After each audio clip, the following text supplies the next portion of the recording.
հնագիտական հուշարձանների պեղումների քանակությունը ծավալները այնքան են, որ այդ հնագիտական աղբյուրագիտական բազան լրիվ թարմացվել է։ Որսորդ հավաքչարանների դեպքում կինը չի կարող 5 հատ երեխա ունենալ, էլի պետքա երեխան հասուն մի մարդ դառնա, որ կարողանա իր հետևից հասնել, որ մյուսին ունենա, եթե կենթանի մնաց։ Այդ Արսլան-Թեփեի այդ տվյալը վկայում է, որ հայկական լեռնաշխարհում պետականության ձևավորման արդեն իսկ սաղմնավորված պետության արկայությամբ, մենք ունենք ինչ որտեղ ամենաուշը 3200 թվական ՄԹԱ։ Բարև ձեզ, Մակուշ պատմության այս թողարկումը հնագետ Երևանի Պետական Համալսարանի պրոֆեսոր Պավել Ավետիսյանի հետ է, եւ մենք այսօր խոսել ենք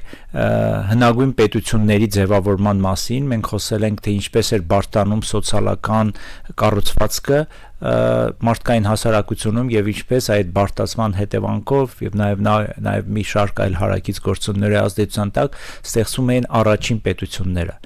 Նրանք ստեղծվում էին Մերձավոր Արևելքում, այդ բարեբեր մահիկ կոչված տարածաշրջանում, հետո տեղափոխվում էին իհարկե առաջին հերթին հայկական լեռնաշխարհ։ Եվ մենք խոսել ենք այդ գործընթացների մասին, մենք խոսել ենք վերջին 30 տարվա մեջ կատարված հնագիտական այսպես նոր ձեռքբերումների եւ վերարժևորումների մասին, խոսել ենք նաեւ որոշ վաղ հայկական պետականությունների մասին, մի խոսքով շատ հետաքրքիր հաղորդում է ստացվել, անպայման դիտեք, հավանեք մեր հաղորդումները եւ նաեւ կարող եք բաժանորդագրվել մեր Telegram-յան ալիքում եւ նաեւ եթե ուզում եք մեզ օգնել ֆինանսապես, որպեսզի մեր այս նախագիծը շարունակվի, կարող եք մեզ դառնալ Patreon եւ նաեւ օգնել մեզ Donation Alert եւ Boost-ի հարթակներում։ Շնորհակալություն, եթե արդեն դա անում եք։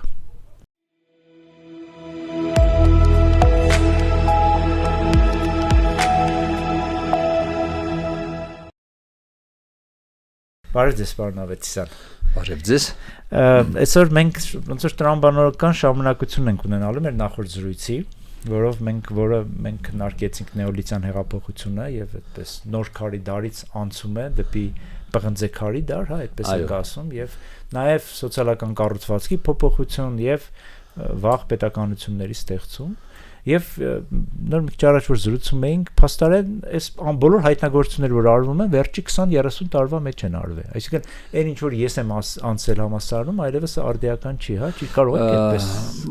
ասել։ Կա ճշմարտություն, այսինքն բոլոր դեպքերում ժամանակակից հետազոտողը ակնհայտ կհենվի այն նախկինում կատարված աշխատանքների վրա եւ հատկապես նախկինում ձեռք բերված էմպիրիկ նյութի վրա, բայց Հայաստանի տարածքի եւ ընդհանրապես հայկական լեռնաշխարհի հնագիտական հուշարձանների պեղումների քանակությունը ծավալները այնքան են, որ այդ հնագիտական աղբյուրագիտական բազան լրիվ թարմացվել է։ Այսինքն այն նյութերի վրա, որ 70-ական թվականներին ժամանակագրություն կանեին սոցիալ-տնտեսական հարաբերությունների կամ կենսապահովման համակարգերի մասին, ինչ որ եզրակացությունների կգային, բացարձակապես նոր աղբյուրագիտական բազայի հիման վրա է դա կատարվում, ել չեմ ասում, որ նաև տեսական գրականությունը խիստ փոխվել է եւ կուտակվել։ Այսինքն այդ երկուսը շատ պարարտ հող են ստեղծում նորովի այդ ամբողջը դիդարգելու, կշռելու, մեկնաբանելու համար։ Այսինքն մենք նաև այդ ամբողջ սոցիալ մշակութային միջավայրի փոփոխության մասին նոր տվյալ, բացարձակապես նոր տվյալներ, հիմնականում վերջի 20-25 տարիների պեղումների արդյունք։ Միջև այդ բանացնելը ինչ ենք հասկանում, երբ որ ասում ենք սոցիալ մշակութային միջավայր։ Այսինքն ամբողջ էսա հնագիտական պեղումների ժամանակ բացված իրավիճակները մեզ հնարավորություն են տալիս դատողություն անելու, թե դա մշակութային ինչ աշխարհի հետ գործ ունենք, այսինքն մշակութային միջավայրն է ներկայանում, եւ բացի դրանից այդ մշակութային միջավայրի առանձին ֆենոմենների, առանձին գտածոների, առանձին իրավիճակների, մեկնաբանությունները, համադրությունները ցույց են տալիս նաեւ սոցիալական այդ ժամանակվա ապրած հասարակության սոցիալական միջավայրը, սոցիալական լանդշաֆտը նույնպես վերակազմել, իհարկե անպայմանորեն շեշտելով, որ վերակազմությունը կատարվել է հնագիտական սկզբնաղբյուրների հիման վրա։ Անպայմանորեն, որտեղ մշակութաբանական տեսանկյուն կա այդ ամեն ինչին նայելու, ազգագրական տեսանկյուն կա այդ ամեն ինչին նայելու, զուտ պատմաբանները կարող են դրանք գնահատել եւ արժևորել, մոտեցումները կարող են այս կամ այն չափով տարբերվել։ Իսկ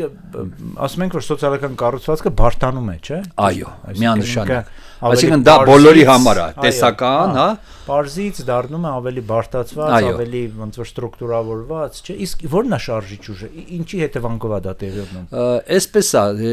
տեսեք ոնց է, ընդհանրապես այսօր շրջանառության մեջ դրված է, ասենք, Սալինզյան տեսակետը, որ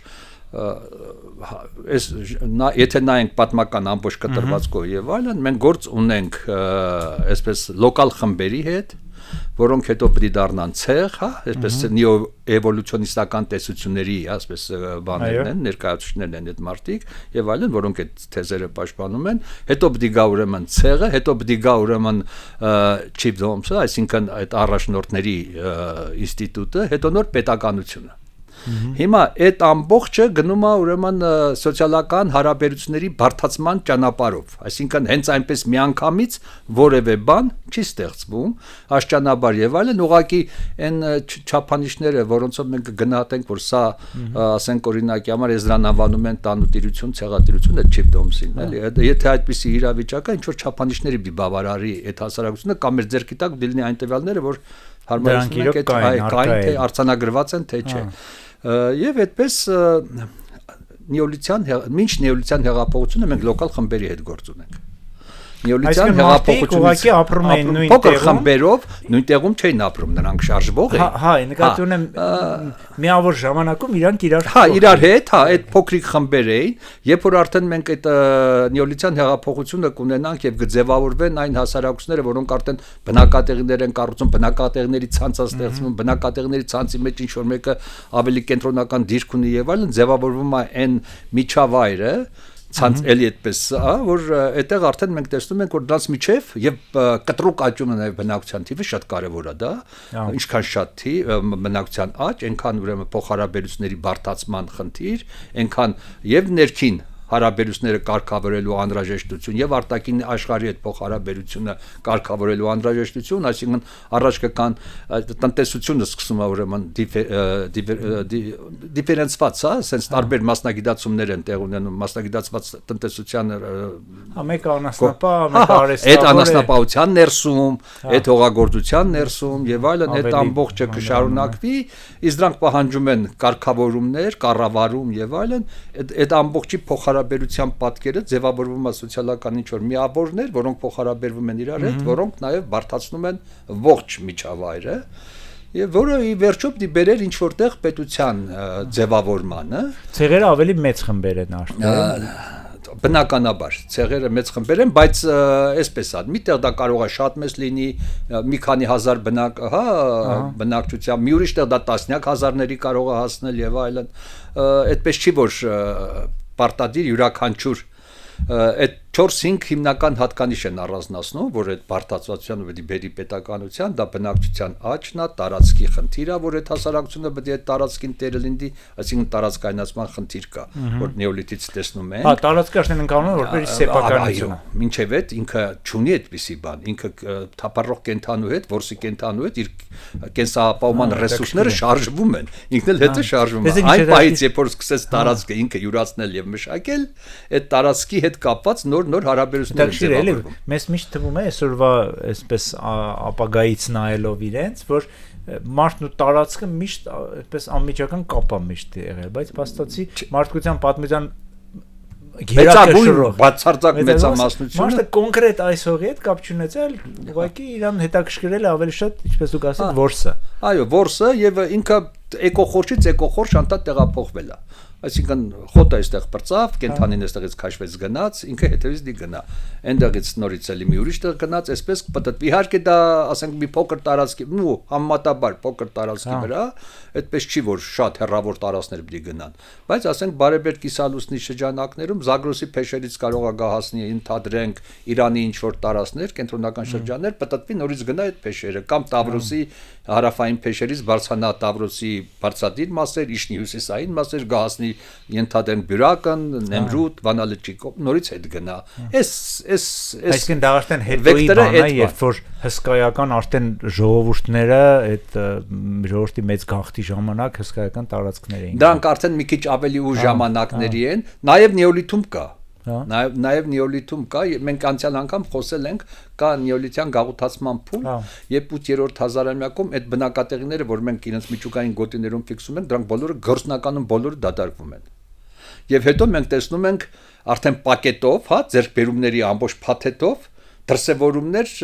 Փոքր Ասիայի արևմտյան շրջաններում, Բալկաններում եւ այլն, այսինքն այն երկրագործը, որ ձևավորվեց ու հմտություն ձեռք բերեց Եփրատի եւ Տիգրիսի վերին ավազանում կամ Սիրիայի հյուսային շրջաններում եւ այլն, այդ բնակիչները տեղաշարժվում են եւ այդ գաղութացման այդ այսինքն գնում են, իսկ երկրագործությամբ զբաղվողը այն անգամ խոսել ենք, երկրաչափական պրոգրեսիայով աճում բնակչության թիվը՝ ի տարբերություն գրեթե միշտ նույն քանակի մեջ մնացող որսորդ հավաքչարարից եւ բնականաբար աշխատանքային ձեռքեր պետք չէ։ Հա, չէ, ոչ միայն, ուղղակի որսորդ հավաքչարարների դեպքում կինը չի կարող 5 հատ երեխա ունենալ, էլի, պետք է երեխան հասուն մի մարդ դառնա, կարող է իր հետևից հասնի, որ մյուսին ունենա, եթե կենթանի մնաց։ Այսպես, այսինքն 25-30 հոգանոց խմբերը դա սովորական թիվ էր, քարոտրակի շատ լավ, այսպես պայմաններ ունեցող տարածքներում, էկոխորշերում կարող էին հասնել 200 մարդ եւ այլն։ Իսկ երբ որ դառնում ես երկրագործ, գործնականում կարող ես, եթե բարենպաստ են պայմանները, շատ մեծ քանակի, տեսեք, Քյորտիկ թեփե ունենք Տիգրիսի վերին ավազանում, հայկական լեռնաշխարհի սահմաններում է եւ այլն, այդ հուշարձանի տարածքում բացվել է 2000 թաղում։ Այսինքն բազմամարդ, ընդ որում խոսքը տեղայնացված բնակատեղի կառուցող, բայց դեռևս որսորդ հավաքչարարների մասնախոսքը, դա դեռ երկրագործ չի։ Դա դեռ անասնապատ չէ, շատ մեծ թիվ է, բայց նրանք արդեն դրա հետևանքը դա այդ քանակությունը են պատճառով, որ այդ մարդիկ տեղայնացվել են, բնակատեղի են կառուցում։ Ես անցյալ անգամ ասեցի, մենք սովորել ենք, որ պիտի դառնա երկրագործ, հետո նոր տեղայնանա, հակառակն է ինքը տեղայնացել, որը այո, տեղայնացել է, որը պատճառ է դարձել կամ այսպես գործոն է դարձել, որպեսզի մարդը դառնա երկրագործ։ Իմ համար այդ բացահայտումներ են, որ ամբողջ իմ աշխարհը փոխեց, էլի, իմ ընկալում աշխարհի, որ փաստացի պատճառը հետևանքը պատճառից մեր պատկերացրած, էլի, հա, այդ բանով, հա։ Իսկ պարոն Ավեսյան, ինչ հնագիտական տվյալներով ենք մենք, ասենք, ինչն է վկայում այդ բարդացվածությունը։ Մենք հնագիտություն ինչ պետք է մեր համար։ Տեսեք ոնց է, որ մենք հասկանանք, ահա, այստեղ սկսել է բարդատնալ կառուցվածքը։ Նախ առաջի հերթին դա մոտավորապես էսպես է, որովհետեւ այս ժամանակագրության մեջ էլ նաև դնեմ, մոտավորապես 3700-ական թվականներից Քրիստոսից առաջ Միջագետքի հարավային շրջաններում սկսում ենք տեսնել այնպիսի բնակատեղիներ, որտեղ հստակ երևում են, ասենք, տարակարգված սոցիալական միջավայրի արկայություն, այսինքն տանքշային շինություններ, գտածոներ այդ շինություններում եւ այլն, տեսնում ես, որ այս բնակատեղի սահմաններում տարբեր կարգավիճակ ունեցող մարդկանց հետ գործ ունենք։ Իսկն լավ մեծ տներ, փոքր տներ, բացի դրանից կա ուրեմն իշխանության ատրիբուտներով օժտված էլիտայի արկայության մասին վկայություն։ Ոնց։ Ասենք օրինակի համար այս տաճարները եւ տաճարական տնտեսությունը սպասարկող, հա, մենք տեսնում ենք բաշխման եւ վերաբաշխման եւ այսինքն ավելցուկի, հա, մթերված ավելցուկի եւ այլնի կենտրոնացված հավաքի միտեղ, էլի դա կատարվում է տաճարներում եւ մենք տեսնում ենք ինչպես է դա բաշխում եւ վերաբաշխում տաճարներից։ Թաղումների դեպքում, նույն այդ միջավայրի թաղումների դեպքում դու տեսնում ես հասարակ համայնականների, այդպես ձևակերպենք, հա, եւ առանձնաշնորհ կարգավիճակ ունեցող մարդկանց, ընդ որում տարբերակված, տարբեր կռանգի, հա, ասենք այսպես, մարդկանց թաղումներ եւ այլն, եւ պատահական չի, որ մենք Ֆրիդկա, որը այդ Սալինզից բացի տվել է էլի հասարակությունների զարգացման, ինքը դա էգալիտար հասարակություններ, աշճանակարգված հասարակություններ, շերտավորված հասարակություններ, նոր պետություն։ Այսինքն այդ աշճանակարգումը, շերտավորումը եւ այլն, որ կհետևի նեոլիթյան հեղափոխությունը, դա շատ երկար ճանապարհ են անցնում, մինչև գանք, բայց նաեւ պետքա չմոռանանք, որ այդ ամեն ինչը դրանք տիպեր են, նաեւ ոչ միայն ժամանակի մեջ իրար հաջորդող են, տիպեր են, որ կարող է այսօր էլ, այո, այսօր էլ կարող է մենք կամ այսօր նկատնեմ 19-րդ դար, 20-րդ դարի սկիզբ աշխարհի որևէ անկյունում այդ կարգով, այդ տիպի հասարակություններ արձանագրենք։ Այսինքն արձանագրված են, ոչ թե արձանագրենք, արձանագրվել են։ Հա, այսինքն բանը բնակության վայրերի տարբերություններ, թաղումների տարբերություններ, տարբեր արտեֆակտներ։ Հենց բնակավայրերի ներսում կան նաև հենց բնակավայրերը մեկից տարբերվում են։ Այսինքն բնակավայրեր, որոնք շատ ավելի տարածքով մեծ են, շատ ավելի կառուցապատված են եւ այլն, եւ շատ ավելի փոքր, հա, ասենց համեստ չափերի մեջ, համեստ ամաններում, դրանք նույնպես այդ բնակավայրերի կամ բնակատեղերի սոցիալական միջավայրում գրաված տեղի մասին նույնպես ցուցիչներ են։ Դա բարդատվության մասին։ Իսկ ո՞նց ենք տեսնում էլի, ո՞նց է նյութը ցույց տալիս պետության առկայություն, որ այստեղ ուրեմն արդեն պետություն կա, որ մենք գալիս ենք այդ մտքին։ Տեսեք ո՞նց է, ուրեմն հնագիտական առումով առանձնացնում են հետեւյալ, այդ բնակավայրերի մեջ կա աշճանակարգության հանգամանք, կարող է հնագիտությունը կարող է արձանագրել։ Ուրեմն եթե դրանք երկաշճան նախ տարբերակում են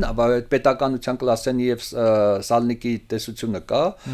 այնտեղ ուրեմն այդ վաղ միակն են որ առաջին 70-ական թվականներին իրանք վաղ պետականություն տենց գիրք ունեն հետո ժողովածու հրատարակեցին եւ այլն այնտեղ արձանագրվում է հետեւյալ վիճակ այսինքն իրենք վաղ պետականությունների մեջ այդ երևույթի մեջ երեք հիմնական տեսակ են առանձնացնում ուրեմն պարս սաղմնային կոպիտ ասած սաղմնային վաղ պետականություններ հասուն կամ զարգացած վաղ պետականություններ եւ անցումային երբ որ արդեն լուրջ պետական միավորների հետ գործ կունենանք խոսքը արդեն ինդուստրիալ հասարակություններում ձերոված պետականությունների մասին է հիմա այդ սաղմնային պետականության եւ ցեղատիրության մեջ նախ առաջերտին ֆիքսեն որ ցեղ եւ ցեղատիրությունը այդ որ ես ցեղատիրություն եմ ասում եւ ոչ թե ցեղապետություն բանն այն է որ տեսության այդ հեղինակները եւ այլն ցեղի եւ ճիպդոմսի մեջ այսինքն ցեղատիրության մեջ հսկայական տարբերություն են տեսնում ցեղը մի բան է ցեղատիրությունը լրիվ ուրիշ կարգավիճակ է ենթադրում որը կարող է բազմատիվ ցեղերի ինչ որ մի խմբի ասենք առաջնորդ ունենաս եւ այլն էլի մի խոսքով դա մի քիչ երկար բարակ բացատրելու խնդիր է կամ խոսելու խնդիր է հիմա երբ որ այդ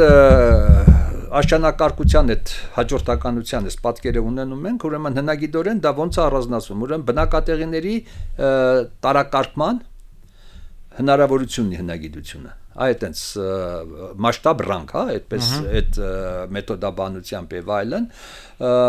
ուրեմն առանձնացվում են երկաշճան, դա պարզ ցեղատիրության պահանա, երաշճան, դա արդեն մի քիչ այսպես զարգացած ցեղատիրության եւ քառաշճան, դա արդեն պետության կամ նախապետական շեմին կամ հենց քառաշճան արդեն պետական Եթե քառաշճան համակարգ ես տեսնում։ Նաև դրանից բացի այդ բնակատեղիների մեջ եթե դու կարող ես արձանագրել սովորական բնակատեղի, կարող ես արձանագրել դրանք կոչվում են ասենք օրինակի համար անգլոսաքսոնների այդ 6-րդ դարի վիճակն որ արձանագրվել է եւ այլն լավ ուսումնասիրված է եւ այլն էմպիրիումներ են կոչվում, այսինքն արեստավորական առևտրական բնակատեղիներ են մոտավորապես նման մի բան է ինչ կանիշ կարում այդ եթե հիշում ես Աշուր կանիշ տարանցիկ առևտրական ուղու վրա կարումներ կային եւ այլն այդ կարումների մի տեսակն է բայց մեր թվականության 6-րդ դարում եւ այլն եթե դա կա եթե մենք արձանագրում ենք պալատներ այսինքն առաջնորդի կամ կառավարիչի նստատեղի, հա, այդ նույնպես միանշանակ ֆիքսելու բան է հնագիտորեն, ուրեմն մենք արդեն գործ ունենք այն հասարակության հետ Հիմա ասենք օրինակի համար ես քեզ ներկայացնեմ իրավիճակը, ոնց հայկական լեռնաշխարհի համար առիթն օգտագործեմ։ Հա, ես պետք է դրան արդեն գայի, հենց որ մոտավորապես այդ որ ասեցի 33700-ական թվականներից Միջագետքի հարավում դա Ուրուկյան մշակույթի տարածման շրջանն է։ Ուրուկյան մշակույթի են ամենազարգացած շրջանում 3500-3400-ական թվականներին արդեն այդ խոշոր բնակատեղիները եւ նրանց շուրջ սատելիտներն արդեն կձևավորվեն։ Կներեք ընդհատեմ, մենք ճիշտ եմ հասկանում, որ մենք այս ժամանակ խոսում ենք քաղաք-պետությունների մասին։ Դեռ չկա քաղաք-պետություն։ Դեռ ձևավորվում են խոշոր կենտրոններ։ Այդ 3700-3400 3400-ական թվականներից հետո այո մենք գործ ունենք, ասենք օրինակի Ուրուկի հետ։ Այսինքն Էանի տաճարի շուրջը ձևավորվի մի մեծ բնակատեղի, որը կդառնա, հա, այն Ուրուկը, որը հետո ավելի մենք դրա մասին ավելի հիմա այդ Ուռուկյան այդ համակարգը, որ ձևավորվում է, ինքը տարածվում է ամբողջ Միջագետքի վրա, այսինքն դա վեր ռեգիոնալ երևույթ դարձավ, այնպես ինչպես վեր ռեգիոնալ մի երևույթ էր դրան նախորդող ուբեդյան մշակույթը եւ այլն, եւ դրա ազդեցության տակ նաև հյուսիսային Միջագետքում եւ հայկական լեռնաշխարհի հարավ-արևմտյան շրջաններում նույնպես ձևավորվում են նմանատիպ խոշոր կենտրոններ։ Հիմա այդ 3400 թվականից հետո այդ խոշոր կենտրոններն արդեն մենք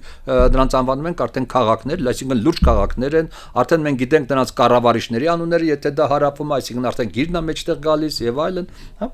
Հիմա հայկական լեռնաշխարհի հարավ-արևմտյան շրջաններում տեղ ունեցող դեպքերը եւ այլն, եթե տիպաբանորեն ինչ որտեղ նման են հարավային Միջագետքում տեղ, բայց դրսևորման ձևերով ահագին տարբերվում են։ Եվ դրանց առաջին, այսպես այդ մասին խոսող ամենակարևոր հուշարձաններից մեկը դա Արսլան թեփեն, Մալաթիայի հարևանությամբ, 12 կիլոմետր այսօրվա Մալաթիայի հարևանությամբ, Արսլան թեփը մեծ բնակատեղի կա։ Սա բազմաշերտ հուշարձանը, շատ, ուրեմն մի 4.5 հեկտարի վրա այդպես տարածված բազմաշերտ հուշարձանը, այս Արսլան թեփը մենք ունենք 7-րդ եւ 6-րդ այսպես հորիզոններ, 7-րդ հորիզոնը շատ 7-րդ հորիզոնում արդեն արձանագրում ենք շատ մեծ ծավալներ ունեցող երկու մեծ տաճարներ։ Այդ տաճարներում արդեն տաճարների հարևանությամբ նաև կամ պալատական շինություններ, որոնք նկարներով պատված բա, այսպես հարթարված եւ այլն, հարևանությամբ ավելի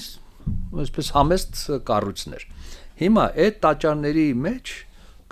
արձանագրվել են տեղեր, որտեղ պահեստարանեն են, այդ պահեստարաններում առելի քանակությամբ խոշոր անոթներ են բացվել, այսինքն մառաններ են, բայց բացի դրանից հազարներով անոթներ, որոնք ամենայն հավանականությամբ ինչ որ տեղերում աշխատող մարդկանց կերակրելու համար։ Այդ անոթները ծածկված են փակվել են նաև խոբ զմուրսներով։ Մենք հռոմեական շրջանից գիտենք, որ դրանք անվանում են կրետուլաներ, հա, այսինքն ծածկել են, զմրսել են այն մթերված նյութի եւ այլն, բայց հետո նաև բաժանել են մարդկանց 3400-3200 թվականներին այդ տաճարները մեջտեղից կարծես թե վերանում են, դրանց փոխարեն ի հայտ է գալիս մի առելի մեծ պալատ։ Եվ այդ պալատում ուրեմն խնջույքներ կազմակերպելու սրահներ է բացվել ակնհայտորեն արձանագրելու, հա, այդպես։ Այդ մթերանոցներն է բացվել։ Մարդկանց տասնյակ եւ հարյուրավոր մարդկանց կերակրելու էլի նորից այդ կրետուլաներով, հազարների հասնող մեկ անգամյա օգտագործված հասերով եւ այլն, հա, այդ տարածքն է բացվել։ Ուրեմն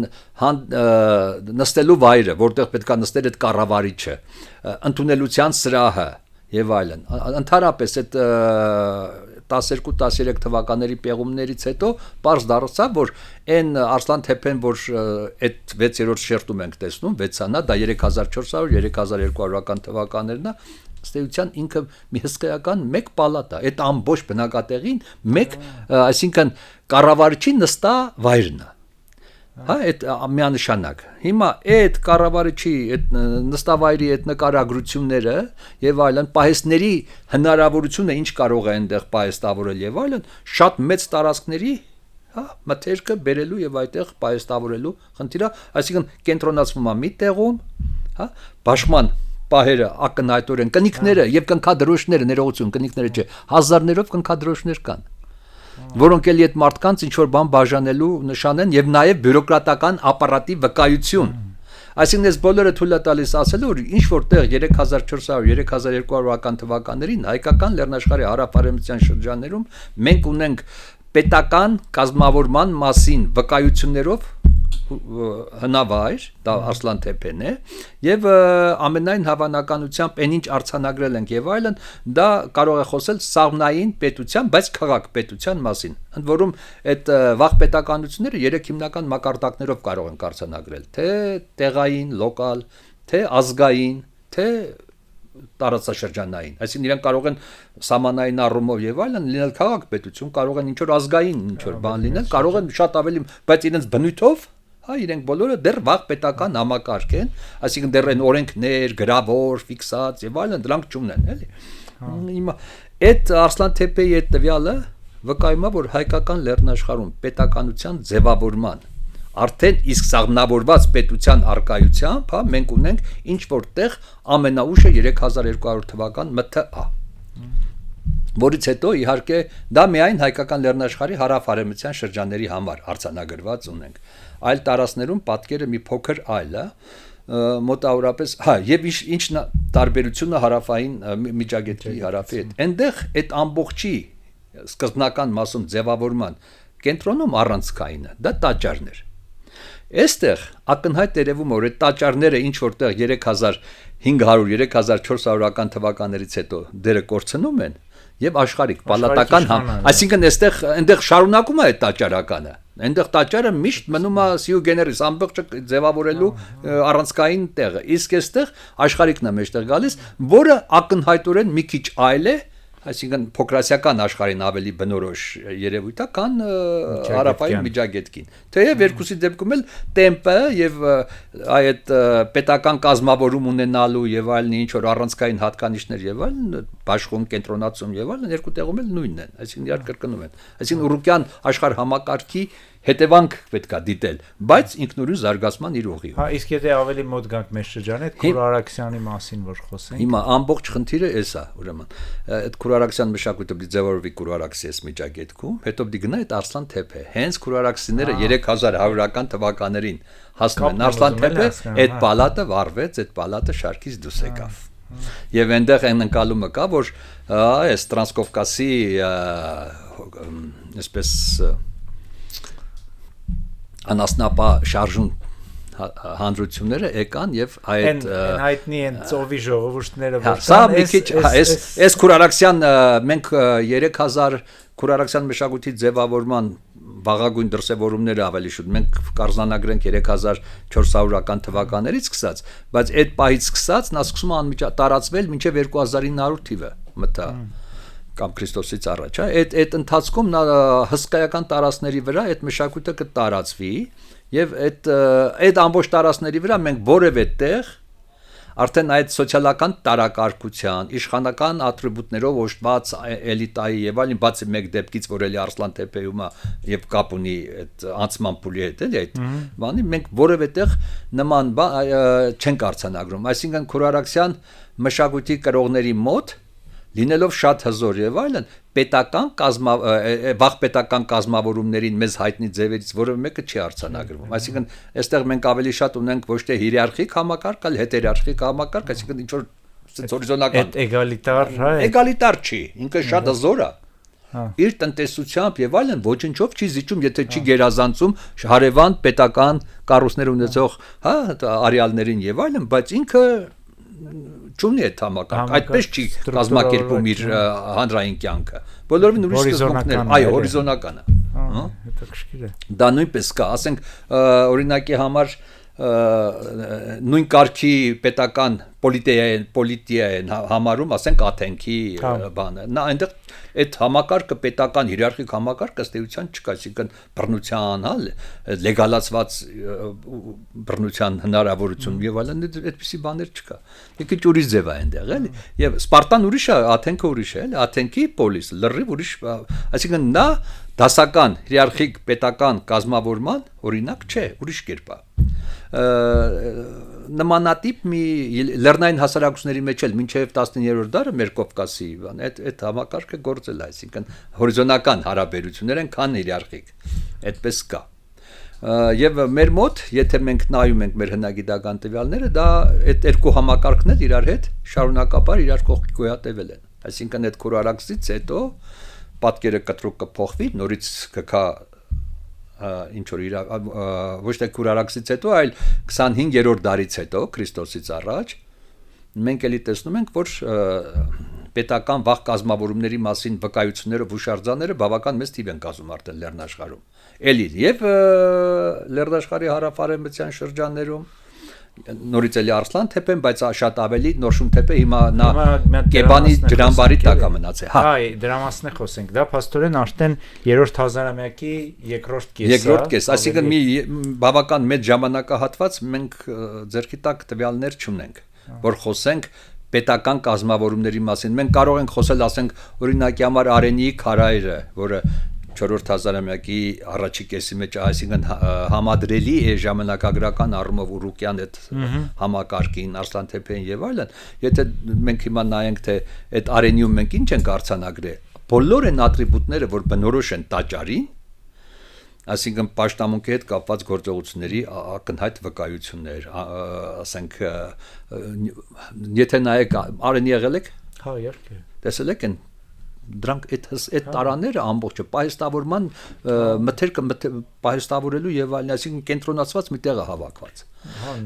Այնտեղ կա նաեւ դիֆերենցիացված տնտեսության մասին վկայություններ, մետաղագործություն կա,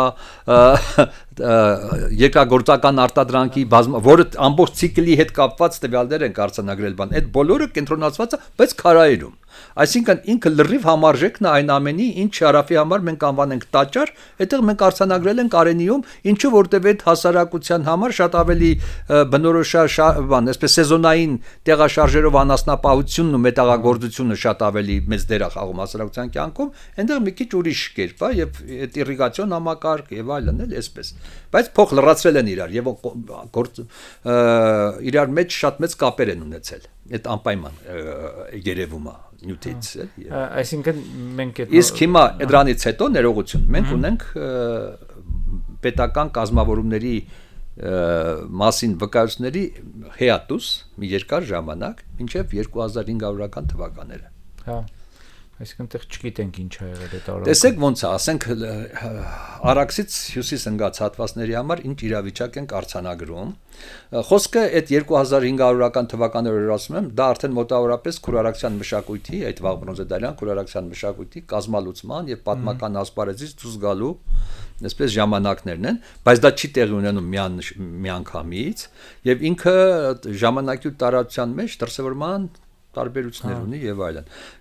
Մենք ուրեմն այսպես է 2600-ական թվականներ, 2650-ական թվականներից մինչև 2600-ական թվականներ մենք տեսնում ենք Արաքսից հյուսիս ընկած տարածքներում քուրարաքսյան բնակատեղիների կտրուկ նվազում քանակի առումով,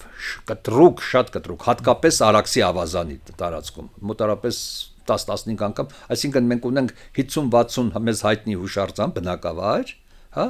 արդեն 2600-ականից մինչև 2470-ական թվականներ ունենք 4-ը։ Ինչ է դա կապված, կլիմա, ապա բնակեցման ակնհայտ դրսևորումը, այսինքն դեպոպուլյացիոն ինչ որ գործընթացներ են գնացել։ Դեպոպուլյացիան ինչի է հետևանքը։ Դա երևի կլիմայի փոփոխություն, շատ հնարավոր է, բայց դրա այսպես է, մենք նայում ենք, կարող է ասենք թշնամական հարձակումների հետևանքով այդպես չի բան, ասենք վառված շերտ, եթե կան անգամ վառված շերտեր եւ այլն, ավելի շուտ դիպված են եւ այլն, կան հարձակման հետևանք։ Վրաստան ներողություն, Կուրի միջին հոսանքներում այդ նույն ժամանակ, այդ 2600-ականից մինչև 2025-րդ դարի առաջին կեսը, այդ տարածքներում մենք դեռ այդ դեպոպուլյացիոն երևույթները այդպես ցցուն չեն դրսևորվում։ Էլի նոսրանում են կա, բայց այնտեղ ակնհայտը հետեւյալը։ Սկսում է ի հայտ գալ նոր մի հատ մշակութային ֆենոմեն, դա կուրգանային մշակույթներն են, որ խառնվում է քուրարաքսյան մշակույթի հետ, այնտեղ այդ դրսևորումներն են։ Փամբակի լեռնաշխտայից արդեն դեպի հարավ Արաքսի ավազան եւ այլն այդ կուրգանային մշակույթի դրսևորումներ չկան, կա այդ 4-5 բնակատեղին, որը Քուրարաքսի վերջի փուլի այդ դադարված բնակատեղիներից տարբեր նյութ է տալիս, բայց Քուրարաքսը միանշանակ եւ 2450-ական թվականներից հետո արդեն այս տարածքներում ամբողջ թե Կուրի ավազան, թե Արաքսի ավազան Քուրարաքսյան մշակույթն արդեն չի հանդիպում եւ տիրապետողը դառնում այն ամեն ինչ մենք այսօր անվանում ենք կուրգանային մշակույթ։ Ոնց որն է դա։ Դա բացատրենք մեր լսողներին։ Ну, այդպես մասնագիտական գրականության մեջ այդպիսի ձևակերպում կա այդ մշակույթի հիմնական առանձնահատկություններից մեկն է, որ բնակատեղիներ չեն կառուցում եւ այդ մշակույթի մասին մենք իմանում ենք հիմնականում թաղումներով, որոնք առռելի կուրգաններ են, դամբանաբլուրների մշակույթ, եթե հայերեն մաքուր ասեն, վաղ դամբանաբլուրների, որտեղ դրանից հետո շարունակվում են այդ դամբանաբլուրները, վաղ դամբանաբլուրների մշակույթ։ Հիմա այդ դամբանաբլուրների մշակույթի պարագայում էլ որոնք սկսում են տարածվել, այս մեր քուրարաքսյան միջագետքում, այսինքն քուրարաքս մշակույթի միջուկային գոտում։ Այդտեղ էլի նորից տարբերություն կա։ Վրաստանում դրանք իսկապես հսկայական դամբանաբլուրներ են, ընդ որում ակնհայտորեն դեպի հյուսիսի հետ կապված, այսպես տեսնում ենք, որ այնտեղից ազդակներով, այսպես ինչ որ բաներ կան, էլի Փամբակի ծեսկում, այնտեղ որտեղ դեպոպուլյացիոն երևույթ են, շարունակում է մնալ տարածքը խիստ նոսր բնակեցրած, եւ մենք ունենք լքված բնակատեղիներում թաղումներ, որոնց գույքը նույնն է ինչ որ այդ հսկայական դամբանաբլուրներին։ Եվ պատկերը աշճանաբար սկսում է փոխվել ինչ որտեղ 23-22-րդ դարում, երբ որ այդ վաղ դամբանաբլուրների մշակույթին փոխարինելու կա մի այլ ուրիշ մշակույթ, որ մենք անվանում ենք Թրեղ Վանաձորյան մշակույթ։ Տրիալետն է, չէ՞։ Տրիալետյան, այսինքն ռուսալեզու գրականության մեջ դա Տրիալետյանն է, մինչև 90-ական թվականները օգտագործում են Տրիալետյան, մեր այս ակտիվ հրատարակումներից հետո եւ այլն ավելի շատ Թրեղ Վանաձորյան մշակույթ է դա, քանի որ մի խոսքով դա միայն Թրեղքին չի բնորոշ, այլ ամբողջ տարածաշրջանին, դրա համար այդպես կոչվեց։ Այդ մշակույթի գալու հետ մեկտեղ միանշանակ տեսնում ենք, որ Արաքսի ավազանը նորից սկսում է խիտ բնակեցվել, թեև նրանք էլի բնակատեղի կառուցող չեն, մոբիլ հանրություններ են եւ այլն, եւ այդ տարածքներում, բայց արդեն թե վաղ դամբանաբլուրների պարագայում, երբ որ մենք գործ ունենք Կուրի ավազանի հուշարձանները, թե նոր Տրեղյան նոր իրողությունների գալու հետ տեսքում, բոլոր դամբաներում մենք արձանագրում ենք աննկարագրելի հարստությամբ, աննախադեպ հարստությամբ, աննախադեպ չափերի, թաղման կառույցներով ներկայացված ինչ որ իշխանալ էլիտայի թաղումների հետ։ Ինչ նյութ ունենք ընդեղից։ Եթե զենքեր, բաներ, միանշանակ, ասենք ամենատպավորիչ, տեսեք ոնց ասենք օրինակի համար, որովհետեւ մենք այդ ցեղատիրական առաջնորդին եւ արդեն թագակիր, թագի Մաշճանի հասած թագավորի գնահատման չափանիշներ նույնպես մշակվել են։ Նա սրբացվում է, նա պետք է ունենա, ասենք, ժառանգնա հաջորդում իրեն եւ այլն, ոչ թե ինչ որ նստում որոշում են թե ով պետք է ղեկավարի, այլ հենց անմիջապես իր ժառանգնա եւ այլն։ Այդպես բազմաթիվ բաներ կան։ Համար առաջներից մեկը այդ սրբացման, այսինքն թագադրման, արարողության, թագադրման ծեսի, որը Թրեղքում Կուվտինի պեղած դամբաներից մեկում այդ թագադրման ծեսը արքան նստած գահի վրա, այսինքն թագավորին վայել բոլոր ատրիբուտներով նստած է եւ իր դիմաց կանգնած են երևի էլի այդ հասարակության երևելիները թագադրում են մարդուն։ Իսկ մենք ունենք Քարաշամբի մեծ կուրգանը, որտեղ արդեն ունենք մի ուրիշ երկու գավաթ կա ընդհանրապես այդ մշակույթից մեր ձեռքը եկած ասած, որը երկուսն էլ դեկորատիվ կիրառական արվեստի գլուխգործոցներ են, Քարաշամբինը մի քիչ ավելի շքեղ է եւ այլն, 6 ֆրիզների վրա պատմա թագավորի ամբողջ կենսագրությունը, թե ոնց է ապրում, ինչա ոնց է հաղթում, ոնց է պատժում, ոնց է արդարադատություն կատարում, ոնց է այս աշխարհի եւ այն աշխարհի միջև ինչ որ խնդիրներ լուծում եւ այլն, ինքը ամբողջ պատումը խոսում է նորից բացարձակապես նման է ուրիշ ստանդարտում եղած պատկերների տրամաբանությանը, գրեթե նույն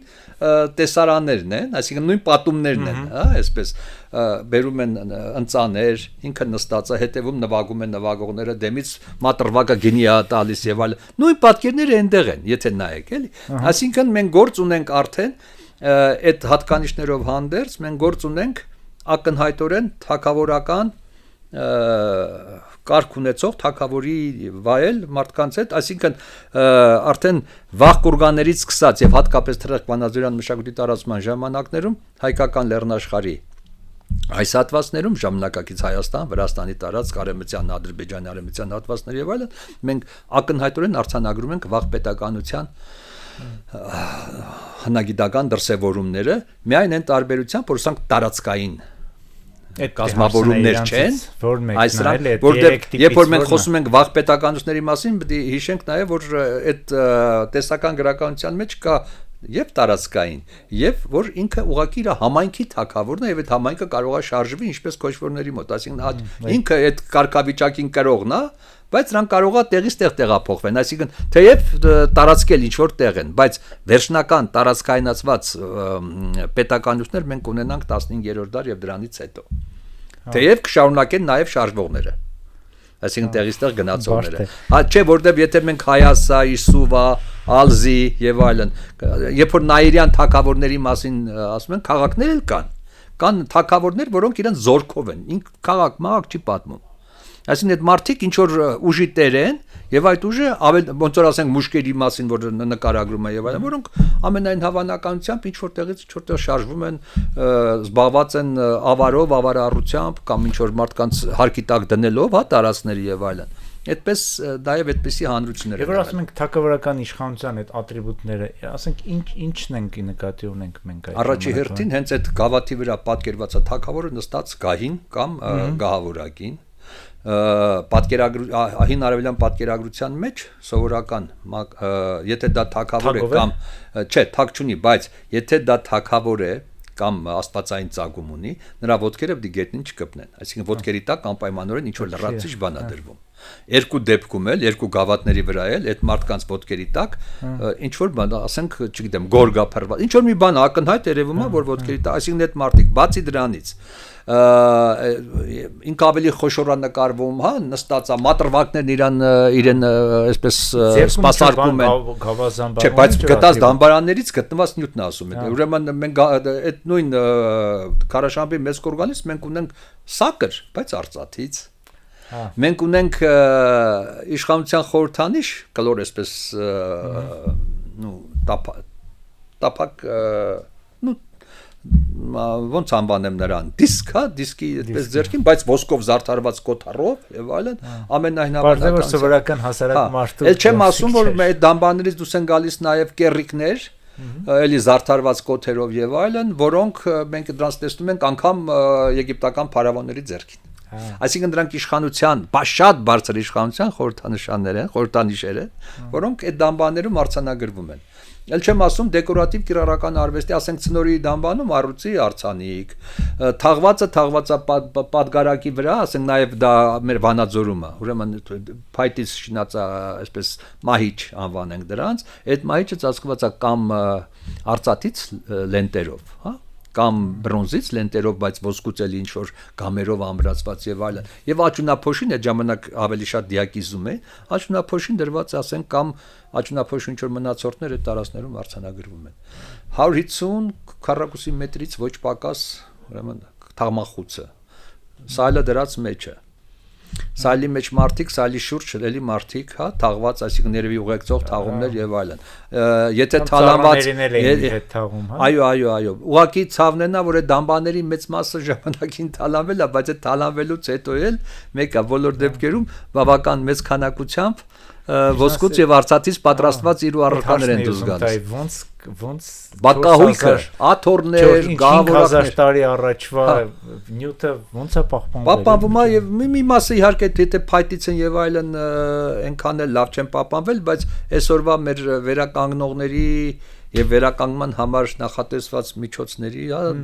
այնտեղ կան, ամրացնում են եւ այլն, կարողանում են վերականգնել։ Ես հիմա դուք գիտեք, ինձանից ավելի լավ այդ Պոմպեյի այդ բանից նյութերն են սկսել վերականգնել, երբ որ մոխիրը ինչ որ մի ձևով ամրացնում են, եւ հա դու արդեն այդ մոխրացած մարդուն գրեթե իր բանով իհարկե հակոստի մանրամասներ բան հազիվ թե տեսնես այդ արդեն մի քիչ, բայց բոլոր դեպքերում շատ ու շատ բան վերականգնվում է եւ դու ավելի վստահ ես կարողանում խոսել այդ երևույթների մասին։ Ասենք մենք Լորիբերտում ունենք դամբարան, որը թաղելուց հետո էլի թալանված է եւ այլն, բավական մեծ, ասենք առելի չափերի հասնող հսկայական կուրգանատիպ դամբարն է եւ այլն, այդ դամբանի վրա մեծ բուրգ են կառուցել, նման բան կա նաեւ Վրաստանում, բուրգը փլվել է փայտաշեն, դամբաների մեծ մասը փայտաշեն նորից էլի խցեր են ունենում կամ փայտերով, գերաններով ծածկված են անում, փլվել է գերանների վրա, բայց ամբողջ խնդիրը էսա, որ այդ պեղումների ժամանակ կարողացան արձանագրել այդ պատերից թափված որմնա նկարներ, այսինքն դամբարանի պատերը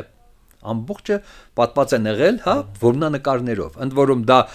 երևի եղջերուների տողաններ են, օծեր, այդպես, հա, առանձին դրվագներ, որ բռնացնում ենք եւ այլն, էլի։ Իսկ այդ եղջերուների տողանները մենք տեսնում ենք նաեւ դարծաթի գավաթի վրա,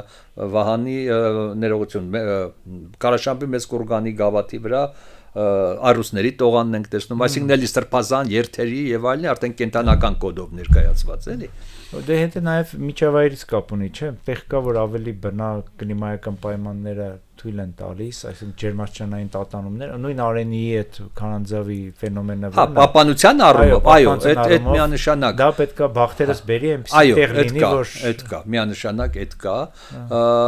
բայց բոլոր դեպքերում այս փորձը ցույց է տալի, որ այս տարածքներում, եթե դրանք առելի մեծ կուրգաներ են, թե կուվցինի պեղած են մեծ առաջի անգամ պեղված կուրգաների մեծ մասը Թալանված մեծ մասը թալանված են, ընդ որում թալանում են ամենայն հավանականությամբ հենց թաղման մասնակիցները երևի շատ կարճ ժամանակ հետո այդպես էլ կա թեև կա նաև որ շատ ավելի ուշ ժամանակների տեսնում ես որ ավելի ուշ ժամանակներում գուցե երկրորդ կամ երրորդ անգամ էլի մտել են նույն պատմությունը ինչ եգիպտական բուրգերի դեպքում նույն պատմությունը ինչ միջագետքում էլի եթե բայց դե բախտավորենք որ գոնե այդ կանը մնացել է ինչ որ բան մնում է էլ չեմ ասում դեպքեր կան որ ասենք ներքին նավերում Հակոբ Սիմոնյանի պեղած մի շարք դամբաներ որոնք ակնհայտորեն էլի հասարակության ամենավերին խավի ներկայացների թաղումներ են ոնց որ թե թալանված չեն անգամ եթե ուրարտական շրջանում եւ այլն մտել են այդ դամբաների մեջ վերին շերտերում թաղումներն արել են ներքև չեն գնաց այսինքն չեն աղավաղել իրավիճակը այնտեղ Փաստորեն մենք կարող ենք արձանագրենք որ արդեն 3000 մոտ այդ թվականներին մեր թվականից առաջ մենք ունենք մի քանի ձև հա կազմակերպման քաղաքպետությունները դա էպիզոդով մենք տեսնում ենք Արսլան թեփեյում հետո դեռ առայժմ չունենք արձանագրված կա հիատուս այսինքն մենք տվյալներ չունենք եւ այլն ինչ որտեղ 25-րդ դարում ես չասեցի որ դա այդ ինչ որ ես ձեզ պատմեցի հիմա դա Արաքսից հյուսիս ընկած տարածքների համար էր Լեռնաշխարհի հարավ-արևմտյան շրջաններում այսինքն այնտեղ որտեղ Խարբերտի հովիտն է եւ ծոփք աղձնիկ այդ տարածքներում ունենք Նորշուն թեփեն որը Քուրարաքսյան մշակույթի արդեն ռենեսանսի մասին պատմող հուշարձան է այդտեղ եթե Արաքսից հյուսիս Քուրարաքսյան մշակույթը 25-րդ դարից հետո չկա այնտեղ 25-րդ դարից հետո ծաղկումը սկսում ապրել այդ մշակույթը եւ այդ մշակույթով ներկայացված բնակատեղիներից մեկը որ Նորշուն թեփին է եւ այլն նորից պալատ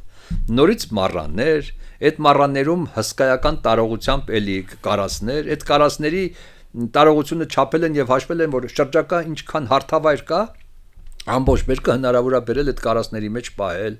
տնտեսական մաս արտադրական մաս, հա, էլի այդպես հատուկ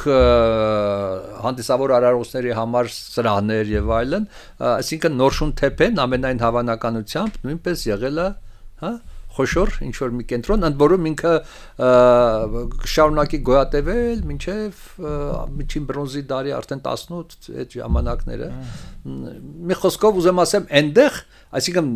երբ որ մենք սոցիալական բարդվածության այն աշճանի են գալիս որ պետականություն դի ձևավորվի, մի դեպքում դա քուրարաքսյան մշակույթի մեջ ենք տեսնում Լեռնաշխարհի հարավ-արևմտյան շրջաններում, անգամ այն մյուս տարածքներում, որտեղ քուրարաքսյան մշակույթը պատմական ասպարեզից դուրս գկա, նոր երևույթներ են գալ։ Այդ նույն երևույթները նույնպես պատմում են, որ բոլոր դեպքերում մենք գործ ունենք արդեն պետական կազմավորումների ձևավորման, այսպես հա, սահմանային գծի վրա էլ, այսինքն սահմանային պետական միավորներ, ընդ որում դա կարող է լինել քաղաք-պետություն, դա կարող է լինել տարածքային ինչ որ այսպես իր կառավարիչով կամ պայմանական թագավորով եւ այլն, եւ կարող են նաեւ այդպես շարժվող ռազմատենչ, որի հարստության եւ այլնի բանը այդ մետաղագործությունն է հիմնականում եւ պատերազմի միջոցով ավար ունենալը այդպես որ ժամանակից որ մենք արդեն սկսում ենք խոսել մեր հայկական լեռնաշխարհի մասնիկատունեմ արդեն պետականությունների մասին, որոնք արդեն կարող ենք անվանել, չէ՞։ Եթե հնագիտությունը թողենք մի կողմ, ասենք եթե արդեն գրավոր սկզբնաղբյուրներով մեզ ավանդված արդեն պատմություն լեռնաշխարհի հետ կապվենք եւ այլն, ապա դրանք առաջերտին դա հենց Հայասա, այսինքն 15-րդ դարի կեսերից սկսած մինչև 13-րդ դար Հայասա, Իսուվա, Ալզի եւ այնտեղ ակնհայտորեն արդեն հենց տեքստը մեզ տալիս է որ գործում ենք թագավորների եւ թագավորությունների հետ Հայասայի դեպքում միշտ չի որ թագավոր բառը օգտագործում են արքան օգտագործում են եւ անունները կան մի դեպքում դա կոչվում է մարդ կառավարիչ եւ այլն բայց կա նաեւ որ կոչվում է թագավոր հենց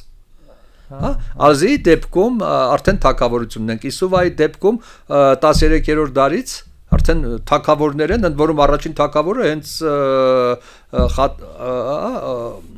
խեթական արքայի եղբայրն է, հետո նոր պետքա գան ուրիշները իհարկե խուրիական անուններով եւ այլն, որոնց իրենց քույրերին եւ այլն կնություն են տալիս այդ ինչպես եւ Հայասայի դեպքում այդ արքաներին, այսինքն արդեն արձանագրված են արքաները։ Նույն պատմությունն ունենք նաեւ երբ որ ասորական տեքստերը մեզ արդեն կպատմեն Նայիրի մասին, Ուրուատրի դեպքում այդքան շատ չէ, ինչքան Նայիրի 23 թագավորների հաղթեցի։ Ցեղախումբեր չէ։ Ամբողջ խնդիրը էսա որ դրանք ավելի շուտ ռազմական ճիշտ են պատկերացնում Վանալիճից Վանալիճի չէ, արևելք չէ, ավելի դեպի արևմուտք ու հարավ։ Վանալիճի շրջակայքն է եւ այլն գկա մինչեւ Արաքսի վերին այդ Նաիրյան ցեղեր Նաիրյան ցեղեր կոչված է եւ այլն, ընդորում մինչև բարձր հայք այդ հատվածները եւ մի քանի դեպքում ունենք արքաների անուններ բայց բոլոր դեպքերում ամեն անգամ շեշտվում է ասենք օրինակի համար 23 արքա նրան եկան օգնության 60 արքաներ կամ այսքան արքա այսքան էլ քաղաք եկան նրանց օգնության չի շեշտվում ով այ այլ այսինքն արդեն հիմա ամբողջ խնդիրը սա է որ դա պետքա հստակ արձանագրենք մեզ համար էլի օրինակ 70-ական թվականներին երբ որ հաջորդի պատմության առաջի հայոց պատմության առաջի հատորը լույս տեսավ եւ այլն այնտեղ կա Ձյակնվի եւ Երեմյանի հոդվածը վաղ պետական կազմավորումների մասին վերնագիրն է ռազմական դեմոկրատիայի շրջանը հայկական լեռնաշխարհում, հա, եւ այնտեղ էլի նկարագրվում է, ասում է, որ անվանում են թագավորներ եւ այլն, բայց դրանք ցեղեր են, ցեղախմբեր են։ Ես chieftains իմաստով։ Դե հիմա ամբողջ խնդիրը այն է, որ այսպես է, եթե մենք տեսեք ոնց է շումերական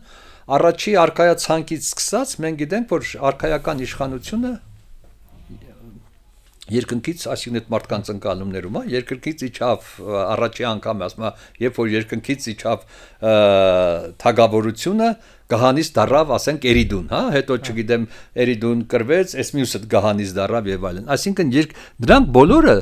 Աստծո պարգև են աստվածային ծագում ունեն եւ այլն եւ մարդուն թագավոր հենց այնպես այսինքն ցեղային առաջնորդը կամ ինչ որ մի կառավարիչը թագավոր չեն կար նա պետք է անցներ այսինքն սրբազնացվեր հատուկ ծեսերով թագավոր կանվանվեն բոլոր նրանք ովքեր արդեն ինչ որ փոքր մեծ ընդարձակ նեղ փոքր քաղաքի մի ցեղախմբի չգիտեմ ինչի եւ այլ բայց արդեն որպես թագավոր արդեն նրանք անցել են այդ ծեսը եւ այլն ուզեմ ասեմ թագավոր բառը եթե օգտագործում է այն ժամանակվա դպիրը ներկայացնում է այդ նա չի այնպես բառ չի այսինքն նա ցեղապետին չի անվանում թագավոր հա թագավորին անվանում թագավոր անկախ նրանից նա ում վասալն է հա ասենք այսինքն կարող էին հզոր աշխարհակալ տերություններ լինել այսինքն եթե մենք հիմա մեր արշակունիների մասին խոսենք դրանք բոլորը մենք հաստատ դիտում ենք որպես թագավոր, չէ՞, բայց ակնհայտ է որ դրանք նաև իրենց իրանական ավելի այսպես առաջին, հա, բանի ասենք, ածածված են կամ եթե Բյուզանդիայի հետ համեմատենք եւ այլն, էլ ուզեմ ասեմ, բայց դրանք բոլորը թագավոր են, թագադրված են, այդ ասինքն ծեսա այո միանշանակ այո եւ քրիստոնեությունը նույնպես պետք է բանաներ այո մի ուրիշ բան է որ հզորության չափն ինչքան է ուզեմ ասեմ երբ որ մարդուն ասում են թագավոր ուրեմն մենք գործ ունենք պետական կառավարման այնպիսի համակարգի հետ որտեղ արդեն կա այդ կարգի մարդը իր իշխանության համար անհրաժեշտ ոչ գրեթե ոչ ամբողջական, բայց ատրիբուտներից մեծ քանակի հետ։ Հա, բայց դե այդ գրավոր մշակույթի դեպքում հեշտ է։ Հա, չէ, այդ կարդում ես, բայց հնագիտությունը հիմա ամբողջ խնդիրը սա է, որ ասենք, չէ, հնագիտությունը լույս տալիս է հնարավորություն ասենք, արդյոք երբ որ մարդուն ասում են թագավոր կամ ասում են կառավարիչ եւ այլն, այդ հասարակության մշակութային միջավայրը կամ սոցիալ մշակութային միջավայրը հուշում է մեզ ինչ տիպի հասարակության հետ գործ ունենք այսինքն այնտեղ կային բյուրոկրատական ապարատ այնտեղ կար ասենք կանոնավոր բանակ այնտեղ կար ասենք եւ այլն հա երբ որ մենք պեղում եւ տեսնում ենք որ դրանք արտացոլված են այսինքն այստեղ արդեն կարողանում ենք հասկանալ որ մարդը եթե դպիրը, եթե ինչ որ մի բան ագրե կամ հանձնարարել են իրան եւ այլն, ես մեկին էսպես անվանել, ես մեկին էսպես, դա բանաձև է, դա չի կարող հենց նես պատահական գրված լինել, ես ու դու էլ այստեղ նստենք ու պատահական որոշենք, որ թագավոր է գրած, բայց ինքը ցեղային առաջնորդ է։ Թագավորը, ցեղային առաջնորդ։ Ուզում ասեմ, դա միանշանակ։ Եվ դա կշարունակվի այնքան, այսինքն մենք արդեն կունենանք պետական կազմավորումներ, վաղ պետական կազմավորումների մի քանի տեսակներ, որոնք շարունակվեն այնքան ժամանակ, մինչև Վանի արքաները աշճանաբար դրանցից յուրաքանչյուրին մի դեպքում քաղաքպետությունն է, մի դեպքում շարժվող այդպես, բայց թագավոր ունեցող ինչ որ հասարակություններ են եւ այլն, տարածքային կազմավորումներ են, ռազմաքաղաքական կոնֆեդերացիաներ են այդպես ասենք էթի ունի կլնի կամ որևէ մեկը աշճանաբար դրանց ներառում է իր արդեն միասնական կենտրոնացված պետության մեջ, որն այս դեպքում մենք վանտակարության դեպքում անգամ կարող ենք ասել, որ մենուայից հետո մենք գործ ունենք ըստ էության կայսրության աշխարհակալության։ Այո, կայսրության հետ գործ ունենք, բազմաթիվ քաղաքական կազմավորումներ իր մեջ ընդգրկող, բազմաթիվ ցեղախմբեր իր մեջ ընդգրկող եւ այլն։ Հա։ Բանը մեկ էլ այդ երբ որ խոսում ենք այդ Հայասայի եւ այդ թեղերի եւ այլն, այդտեղ իհարկե մի թեմա եկա, չգիտեմ, ուզում եք այդ թեման անդրադառնանք, դե չէ, Արատայի մասին։ Արատայի պարագայում խնդիրը բարդ է, տեսեք ոնց է ասենք, այն ինչ ասում է որ Արատան հայկական լեռնաշ, նախ Արատան դա քաղաք։ Եվ չի կարելի նույնականացնել, այսինքն այնինչ այն բոլոր սկզբնաղբյուրները, որ մեզ հասել են, այսինքն եւ ընդ որում էպիկական ստեղծագործներում հիշատակված անուն է այդ քաղաքը։ Որևէ այլ գրավոր սկզբնաղբյուրում, այսինքն դա օրենք կլինի փոխհարաբերության պատկեր ցույց տվող ինչ որ ոչ միտեղ չկա, միայն, հա, էպիկական ստեղծագործներում բան։ Գիլգամեշի մեջ։ Այո, եւ 3-4 դեպքում է եւ բոլոր դեպքերում, ասենք օրինակի համար հիմա շատ շատերը պնդում են, որ սա երևակայական ինչ որ մի քաղաքի անուն է, այսինքն բոլոր դեպքերում դա լեռնային երկիր է, այդ ակնհայտ։ Բայց ասում եմ, նախ պետք է հասկանալ, որ դա քաղաք է, որտեղ նկարագրվում է, թե ոնց քաղաքի պարիսպների տակ էս մեկն եկավ, էս ասեց քաղաքների պարիսպների վրայից էս ասեցին եւ այլն, պետք չի դա այսպես սպեկուլատիվ դատողություններով վերագրել ամբողջ լեռնաշխարհին եւ եթե մենք 3-րդ հազարամյակի առաջի կեսի սահմաններում ենք տեսնում այդ քաղաքը, ապա հայկական լեռնաշխարհի բացարձակ մեծամասնության վրա մենք ունենք եւ արևանությամբ անգամ պեղված մեծականակ հուշարձաններ եւ այլն, այդպիսի քաղաքի հնարավորություն այդ մշակութային միջավայր, այսինքն այդ մշակութային խորշը, որին կանվանենք հայկական լեռնաշխարհ վաղ բրոնզի դարում, այդպիսի բան չի ենթադրում։ Այսինքն կամ պետքա գտնել եւ նոր ցույց տալ։ Մնացածը առ այսօր, այնինչ ասվում է եւ այլն, բացի կասկածելի ենթադրությունից բացի այլ բան իր մեջ չի ներառում։ Այսինքն դրա գիտական հիմնավորման պահերը խիստ խախուտ են։ Գեղեցիկ իհարկե։ Այո, շատ լավ է, չէ, մեր հասարակության մեջ էլ մտել է այդ ամեն ինչը, երբ որ շատ կարևոր է մի բան, երբ որ մենք ստեղծում ենք, հա, այդ բոլորս էլ միֆ ենք ստեղծում եւ այդ միֆերը դառնում են ինքնության մաս, ինքնաարտահայտման եւ այլն։ Հիմա շատ բան ասել Արատային չարժի, որովհետև մարդկանց նուրբ լարերին կարող է բանանել, բայց գիտականորեն դա անհատորեն իրոք կառասպելաբանացվել է, ասենք բրենդներ կան, հյուրանոցներ կան, բաներ կան, այդ ամենը դրա համար մարդկանց այն քանակությունը, որ անցալում է, որ Արատան դա հայաստանյան կամ հայկական լեռնաշխարհի երևույթ է եւ այլն, Քավլիցի որևէ խնդիր չկա, հայկական լեռնաշխարհը արժանիա եւ ընդհանրապես նման բարձր զարգացած քաղաքակրթության բազմաթիվ դրսևորումներ ունի, անկախ նրանից դրանուն Արատա կլինի թե մեկ այլ ուրիշ բան։ Ճիշտ է, որովհետև մնացած բոլոր այդ դրսևորումները այնքան շատ, այնքան առատ են, որ մենք ասենք ոչ մի իմաստ չունենք չուն բան հորինելու կամ Չէ, դե հիմա տեսակետ է, որ առաջ է քաշվել։ Հա։ Հա, իսկ բանը, երբ որ մենք այդ բաների մասին ենք խոսում, ցեղերի մասին ենք խոսում, Հայասան, Ազին, Իսուվուն, չէ, այդ պետությունը։ Իրանք ինչ-որ բանով իրար հետ կապված են, շարունական կապ կա, թե առանցին ինչ-որ Հայասայի պարագայում ինքը մի քիչ առանձին այդպես, Իսուվա եւ Ալզի պարագայում մենք գործ ունենք բարձր հայքի սահմաններում, իսկ Իսուվան ու Ալզին արդեն Եփրատ Տիգրիսյան վերին այդ հոսանքները, դրանք շատ ավելի ակնհայտ կապված են եղել սկզբնական փուլում, երբ որ նրանց մենք տեսնում ենք դրանց մասին վկայություններ եւ այլն միտանիական աշխարհի հետ, այնուհետեւ միանշանակ երբ որ խետական կայսրությունն արդեն կհզորանա 15-րդ դարից եւ այլն միտապ նա այսպես խեղճացավ հետո նորից զորանում է եւ այլն արդեն խետական փոքրասիայի կենտրոնական շրջաներին բնորոշ մշակույթի կրող հասարակություններ են այսինքն խետական մշակույթն է այնտեղ տիրապետող դառնում այնքան ժամանակ մինչեւ խետական կայսրությունը պատմական ասպարեզից դուրս կմղվի հենց խետական կայսրությունը կործանվում է այդ տարածքների ուրեմն որոնք խետական մշակույթի ազդեցության տակ են եւ գործնականում խետական մշակույթ են ներկայացնում եւ այլն, դրանց նույնպես բնակատեղիները սաղավերվում են, վառվում են եւ դրանց ավերակների վրա ձևավորվում է նոր բան, որ օրինակի համար սկզբնական շրջանում մենք կարծիքը կար, որ սա մուշկերն են, այդ նկարագրված Տիգլատ Պալասարի եւ այլն եկել են այստեղ, չէ, մուշկական այդ խեցեղեն ասեցին, այդ մուշկական խեցեղենը կապեցին Փոքր Ասիայի արևմտյան շրջաններից է եկել, հետո թուրք հեղինակներն ասեցին ախպեջան, բեղում ենք եւ այլն, եթե այս նյութերը ինչ որ չափով ինչ որ բան նման է, ապա միայն Անդրկովկասի, Այսր Կովկասի նյութերին են նման։ Այն դա ակոսավոր այսպես թասերի մի բան է,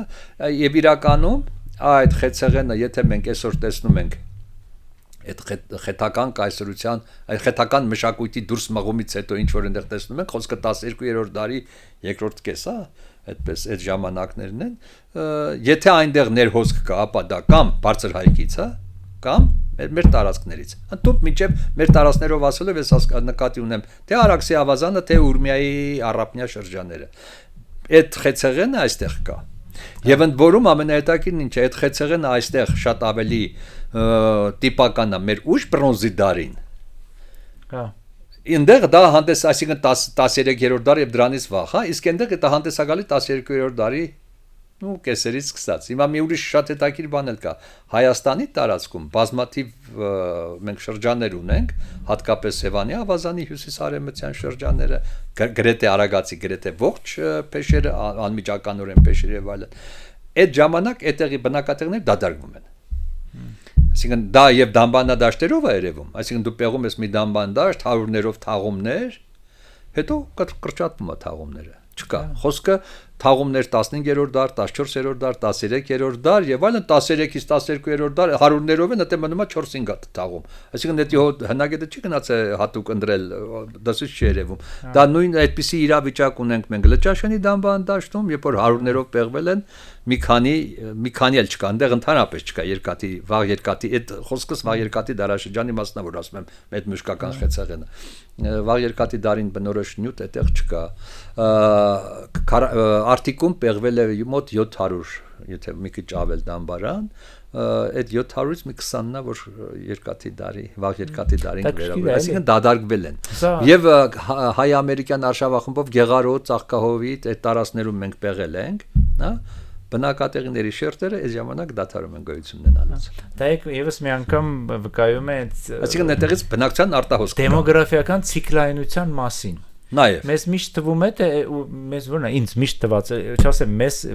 պատասխանատվությունը եսին վրա վերցնեմ։ Ինձ միշտ թվացել է որ դեմոգրաֆիական աճը դա մի անընդհատ կոր է, որ դարերի շարունակ կամած աճի եւ այսօր մենք հասել ենք ինչքան ենք միլիարդ ենք ինչքան է բնակ բայց երբ որ արդեն ավելի խորանում է ուսումնասիրությունը հասկանում ես որ դա տատանումներ ալիքներ ա եղել որ մարդկությունը այնքան է քչացել նույնիսկ որ նույնիսկ չգիտեմ անետանալու եզրին ա եղել մի քանի անգամ մի քիչ դա ասենք ըստ ռեգիոնների նայենք տեսեք ոնց է երբ որ մենք ակնհայտ նայում ենք տեսնում ենք եւ բանի թակավորներն նոր մտնում են այս տարածքները մենք տեսնում ենք վաղ երկաթի դարի այսինքն մինչ ուրարտական շրջանի էթիոնյան հասարակությանը թողած նա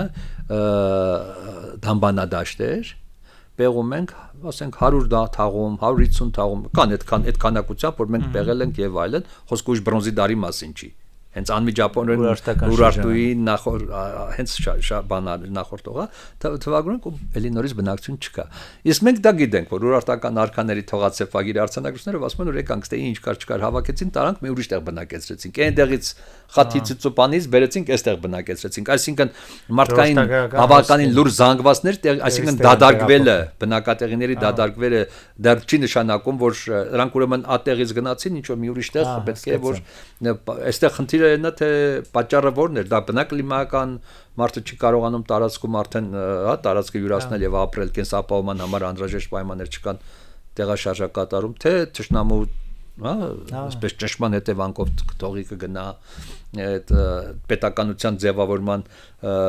մի չափանիշներից մեկն էլ նաեւ համարում են որ ճշնամական ճշման հետևանքով կամ բնական միջավայրի հետևանքով, եթե դե ճնշումը մեծանում է, մարդկանց մոտ կարող է մարդիկ ստիպված լինեն համախմբել, որովհետեւ դիմակայեն, չէ, հա, էլի դիմակայեն, դա կարող է նաև բնության պատճառ, ասենք շումերական մշակույթի հետ քաղաքային այդ մշակույթի ձևավորման եւ պետականության ձևավորման համար ավելի այդպես իրիգացիոն համակարգ ստեղծելու բացարձակ անհրաժեշտություն ցելնելով եւ այլն մարդիկ միավորվել են մարդիկ էին պետք միավորվել են Արտուի դեպքում ասորեստանյան նաև հա ասորական ճնշումներ որը ստիպեց այդ մարդկանց տեսական միտքն ասում է որ 4-5 հիմնական պատճառները դիլնեն բայց բոլոր դեպքերում դրանք բոլորը չէ որ համատեղ միանգամից մի տեղում կարող են արձանագրվել բայց կա նաև 5-րդ պատճառ դա ամեն մի կոնկրետ տարածաշրջանի համար դա կարող է լինել տարբեր մի դեպքում դա ռազմական հա ասենք նվաճման վտանգն է մի դեպքում ինքն է ուզում գնալ ասենք այդ բոլորը կբերի ասենք այդ պետականության ձևավորմանը բայց բոլոր դեպքերում բնակչության աճ բնակատեղիների տարակարգություն հա սոցիալական միջավայրի բարդված վիճակ, հա, այդ դրանք պետք է ունենաս այս կամ այն չափով, որովհետեւ եւս մի ինչ որ կատալիզատոր գա, մի արտաքին վտանգ կամ քո կնախաձեռնող պատերազմ, կամ դու ես նվաճում կամ նվաճվելու վտանգ ունես եւ այլն, պրոյեկտների ստեղծում, իրիգացիոն համակարգերի ստեղծում, այդ բոլորը ամեն անգամ, ամեն կոնկրետ դեպքում դրանք կարող են, հա, այդ արտաքին ազդակները, որ կսկսի այսպես բան անել, դրանք կարող են փոփոխական լինել բայց մի քանի բան կա որ դրանք շարունակաբար կան եւ այդ տվյալ հասարակության կամ այդ տարածքը բնակեցնողների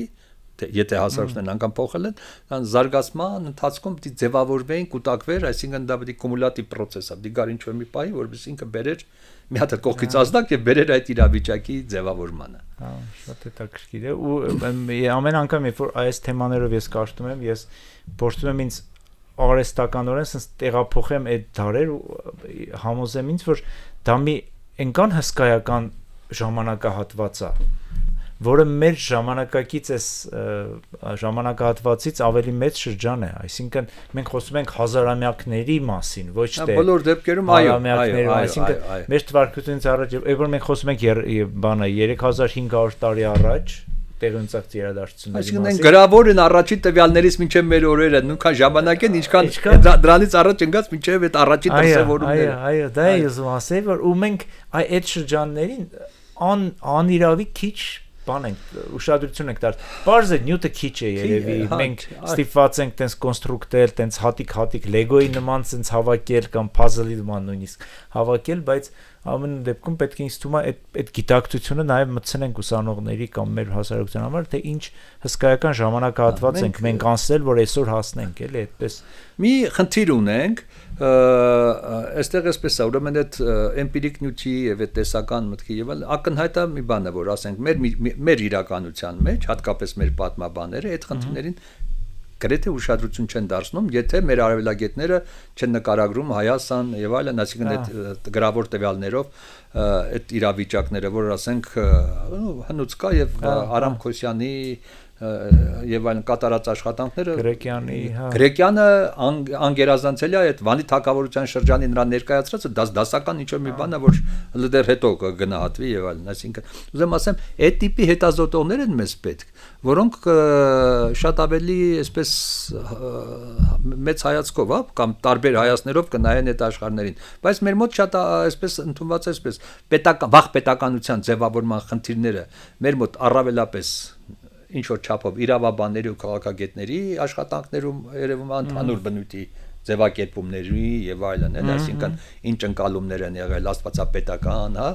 նահապետական, այդ աստվածապետականն ասենք այդ շումերականից մինչև Թոմա Ակվինացի, չգիտեմ, եթե դա նահապետական, ապա Արիստոտել եւ այլն, այսինքն պետության գլուխը դա հայր էր, այլն մեկ ուրիշ դեպքում դա հասարակական դաշինքի ընկալումներն է, հետո պիտի գա այդ ռազմական դեմոկրատիայի պահը եւ Էնգելս, Մարքս Էնգելսյան եւ այս ժամանակակից ընկալումները, ժամանակակից մշակումները եւ այլն, այդքան ուշադրության կենտրոնում չեն, ել չեմ ասում այն էմպիրիկ նյութը, որ հավաքվել է պատմաբանի տեսանկյունից արժևորելը եւ այլն շատ ավելի այսպես արագ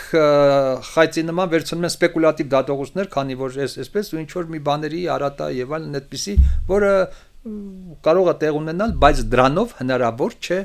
ձևակերպել, ձևավորել այն զարգացման ընթացքը,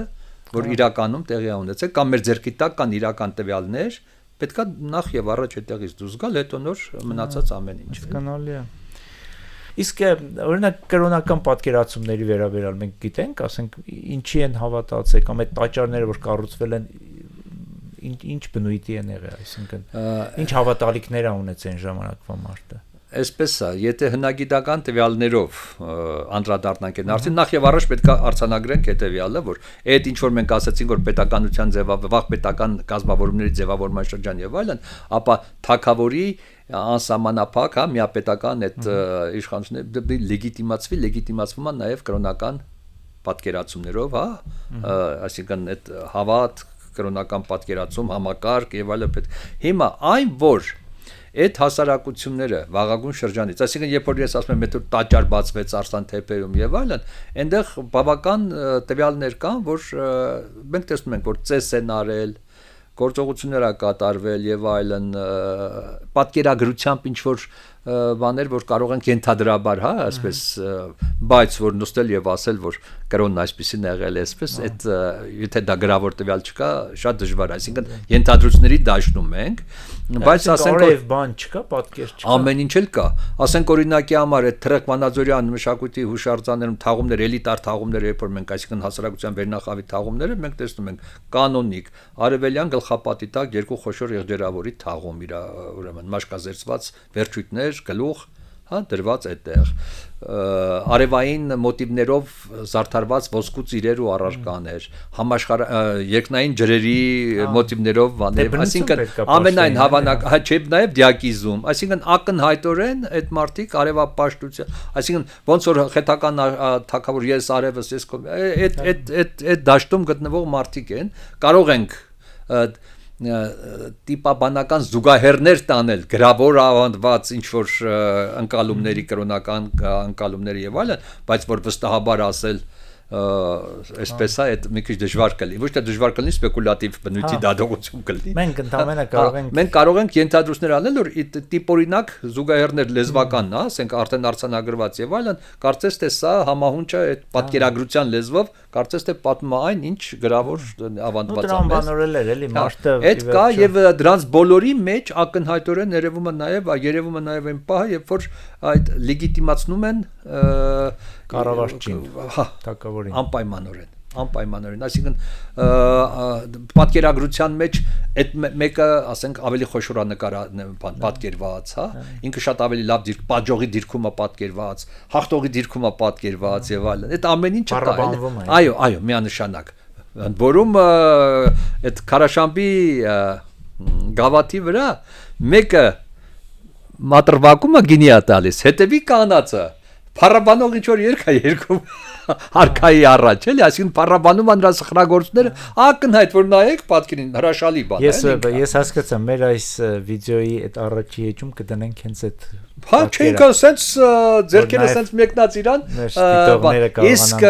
Քարաշա ներողություն Քորուղթաշի, այսինքն Թրեխկի համար 5-րդ անվանաբլուրի վրա բոլոր այդ երևելիները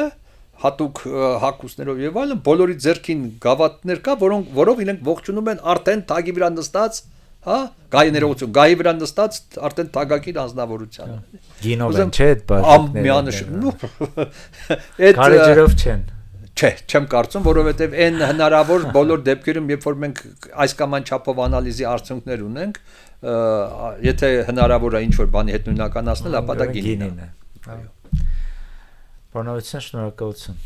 Շատ հետաքրքիր ու շատ ինֆորմացիայով լիքը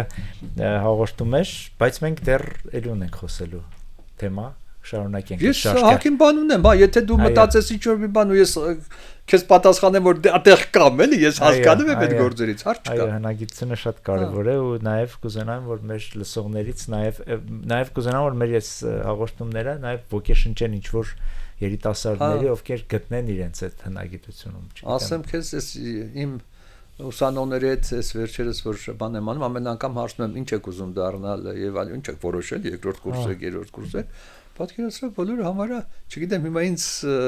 միամ 10-նելու խնդիրը բոլորը ուզում են հնագետ դառնալ։ Հիմա ասում եմ, բա լավ, ուզում եք հնագետ դառնալ, մեր կոդել է հնագիտական գիրք կարդացեք, մենակ ասած ուզում եմ դառնալով չի լում։ Դե հետաքրքիր է, ռոմանտիկական է, պեղումներ, նորնյութ, հետո մանավանդ այն ինչ որ հենց ամենասկզբից որ սկսեցինք, վերջին հաշվով, այն որ այդ 30 տարվա մեջ մեր ամբողջական պատկերացումները փոխվել։ Այսինքն դու գիտես, որ դու մի բան ես անում, դու գիտական հայտնագործության ավելի մեծ հնարավորություն ունես։ Դե տես, Սուրեն ջան, ուրեմն երբ որ մինչև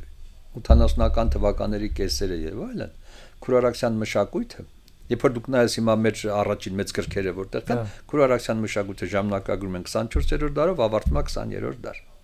Քրիստոսից առաջ։ Այս աշճանաբար եկավ են բան, որ 24-րդ դարում այս տարածներում քուրարակ չկա։ Այսինքն 2470 թվից հետո ես այդ թիվը ինչ եմ 70 ասում, ռադիոկարբոնային տվյալն ասում։ Համարենք 2450-ական, այսինքն 25-րդ դարի առաջին կեսից հետո ինքը չկա։ Ուրեմն ասեմ, ել չեմ ասում, այդ թրեղ վանաձորյան մշակույթը համարում էին 16-15-րդ դարում էստեղ տարածված։ Իրականության մեջ ինքը 23-22-րդ դարից սկսում է եւ իր ամենածաղկուն շրջանը 21-18-րդ դարերն է։